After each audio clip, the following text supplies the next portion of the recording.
80 000 francs. Il y a 20 ans.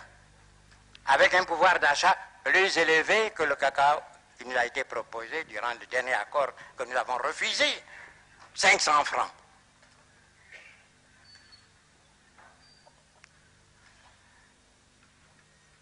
Nous sommes les plus faibles.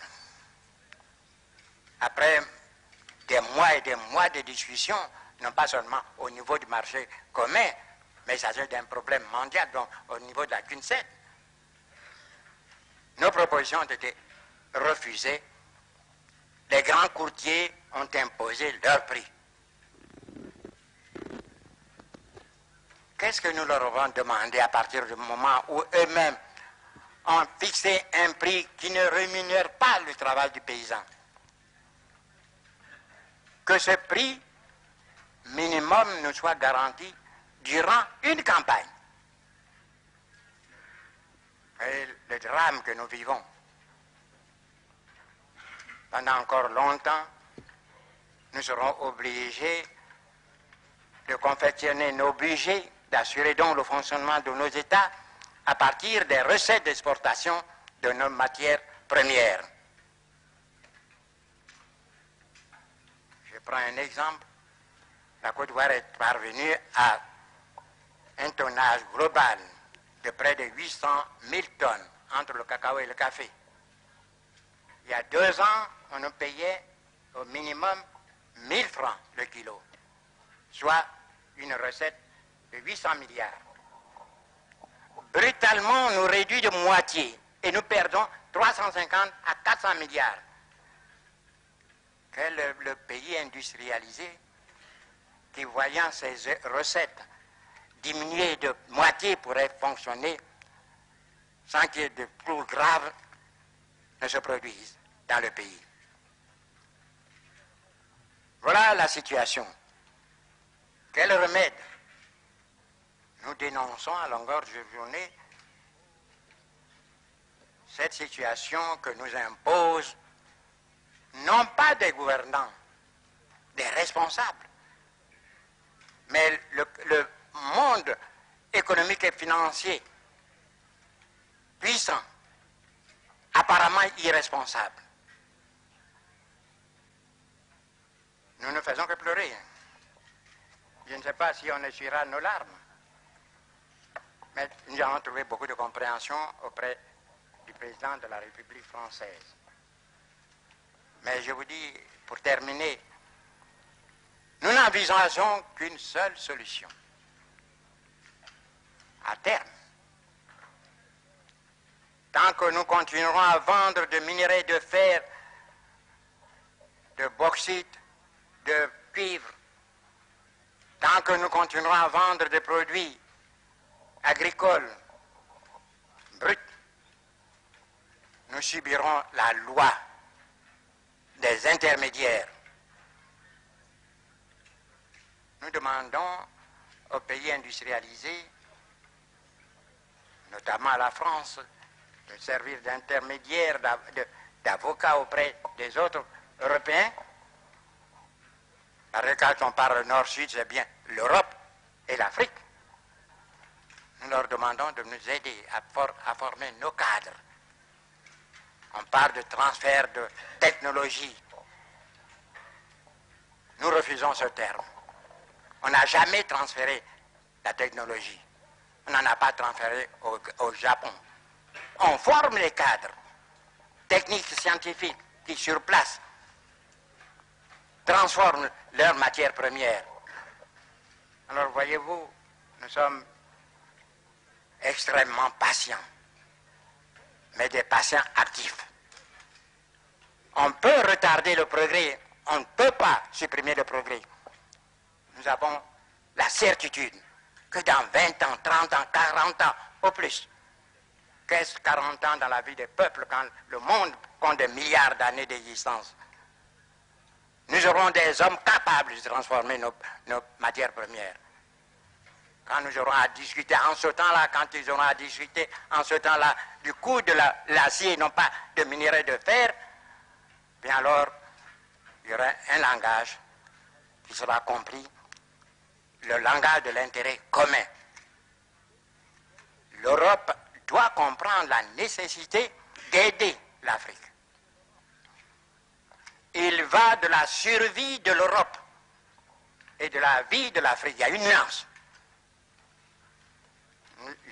Je continue à me battre pour faire comprendre à nos partenaires européens que la lutte finale, si la lutte doit être finale, ce ne serait pas avec des fusées.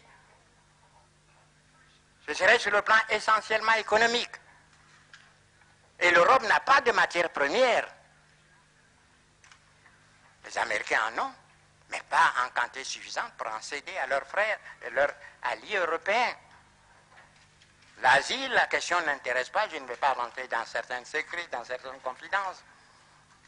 Mais l'Asie, même si elle avait des matières premières, le chiffre de la population est tel qu'elle ne pourrait pas, l'Asie ne pourrait pas couvrir ses propres besoins. L'Amérique latine, vous savez la situation qui prévaut depuis des siècles dans cette partie de l'Amérique. Victime aussi de l'exploitation de mêmes groupes économiques financiers puissants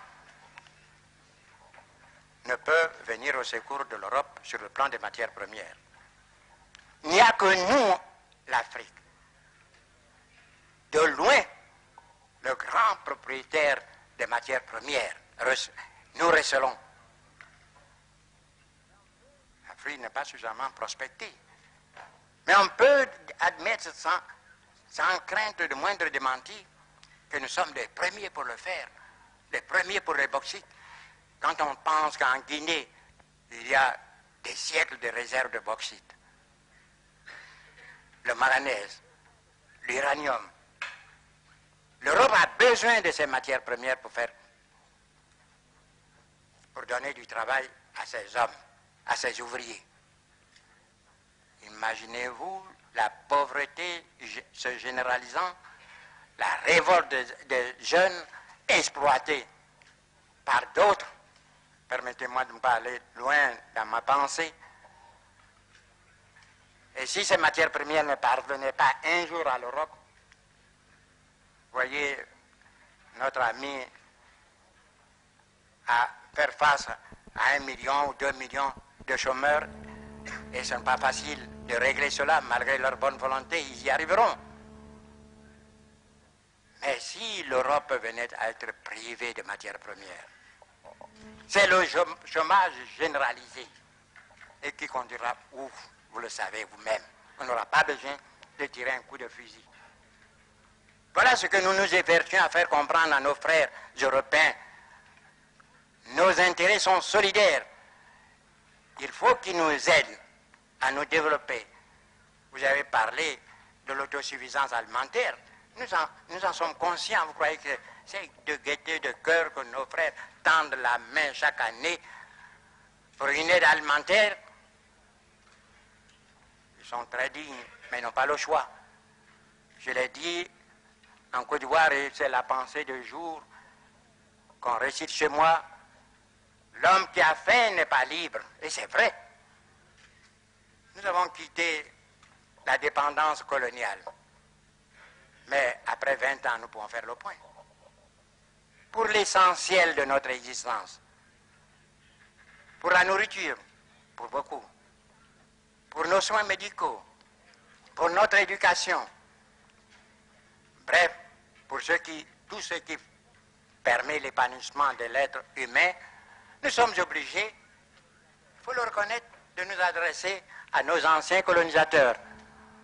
Vous ne croyez pas que nous soyons conscients de cette triste situation? Nous voulons nous évader de cette situation-là et nous demandons à ce qu'on nous aide.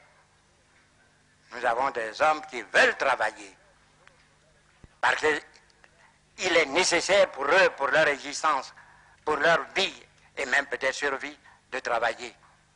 Mais il faut qu'on nous aide. Nous ne demandons pas l'aumône. Nous ne sommes pas une sorte de mère morte qui reçoit l'eau du Jourdain sans rien laisser passer. Voyez-vous, nous parlons avec beaucoup d'images. Et voudrez-vous que je vous dise ceci pour conclure? Chez nous, on dit qu'il faut que vous nourrissiez votre enfant. jusqu'à ce qu'il ait poussé des dents, afin qu'il vous nourrisse quand vous aurez perdu les vôtres.